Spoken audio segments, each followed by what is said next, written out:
இந்த super conscious mind சம்பந்தமா எனக்கு இருக்கிற ஒரு மிகப்பெரிய அனுபவங்க. இது இப்ப 20 வருஷமா பேசிட்டு இருக்கேன். ஏன்னா அந்த ஒரு அனுபவத்தை சொன்னாதான் உங்களுக்கு புரியுங்கிறதுக்காகங்க. நான் ஒரு 20 வருஷத்துக்கு முன்னால கேரளால குடியிருந்தேங்க. ஆனைக்கட்டி பக்கத்துல ஒரு குடியிருந்தேன். நான் கோயம்புத்தூர்ல தான் வேலை. டெய்லி இங்கிருந்து போற 40 1 ஹவர்ல போயிடலாம். டெய்லி கோயம்புத்தூருக்கு வருவேன், வேலையெல்லாம் முடிப்பேன்.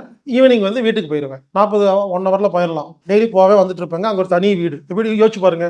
கேரளால தனி வீடு, சுத்தியில இடம் இருக்கும், ஒரு காம்பவுண்ட் இருக்கும், தூரமா வீடு இருக்கும். அந்த கிராமத்துல மொத்தமாவே ஒரு 10 வீடு தான் இருக்கும். ஒரு இடத்துல இருந்தங்க ஒரு ரீசனுக்காக. அப்போ அதுல வந்து கேட்டு, மெயின் ரோடு கேட்டை திறந்து கார் உள்ள கொண்டு போனா நல்ல இடம் இருக்கும்.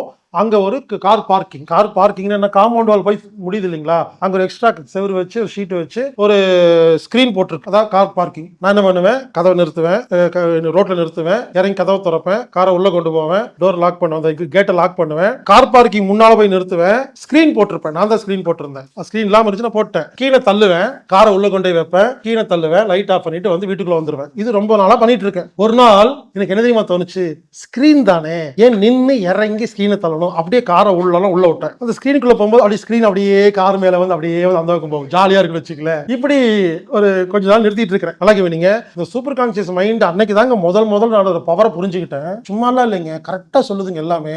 ஒரு நாள் வந்தங்க, நிறுத்தினங்க, கேட்ட திறந்தங்க, உள்ள வந்தங்க, கேட்ட லாக் பண்ணங்க, ஸ்கிரீன்ல கொண்டு போய் உள்ள விடுறேன். நல்லா கேவீங்க, பாதி கார் போயிருச்சு. அவர் அமுத்தம்னா போயிடும். அப்போ என்ன அறியாம பதட்டம் வருது. இது இப்போ நினைக்கிறேங்க, முடியெல்லாம் அப்படி எந்திரிச்சு நின்றுச்சு, வேர்வை கொட்டுதுங்க.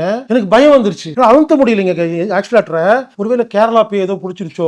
உண்மையிலங்க எனக்கு வாழ்க்கையில அந்த அனுபவம் இது வரைக்கும் ஒரே தடவை வந்துச்சு. நான் அப்படியே பதறேன். எனக்கு என்னமோ பண்ணுதுங்கிறது மட்டும் என்னன்னு தெரியல, என்னமோ பண்ணுது எனக்கு. அப்புறம் லைட்டா புத்தி வேலை செஞ்சு, ஒருவேளை யாருக்கையில நாய் இருக்காட்டு இருக்கு, படுத்திருக்கு போல் இருக்கு, நான் ஏத்திட்டம் போல் இருக்கு அப்படின்னு அதுவா கற்பனை தோணிட்டு அப்படியே மெதுவா ரிவர்ஸ் வந்து நிறுத்திட்டு லைட்டை போட்டு ஸ்கிரீனை திறந்து பாக்குறேன். கீழே நாய் இல்ல, பக்கத்து வீட்டுக்காரு பாய் போட்டு படுத்திருக்காரு. அவருக்கு வீட்டுல ஏதோ சண்டை.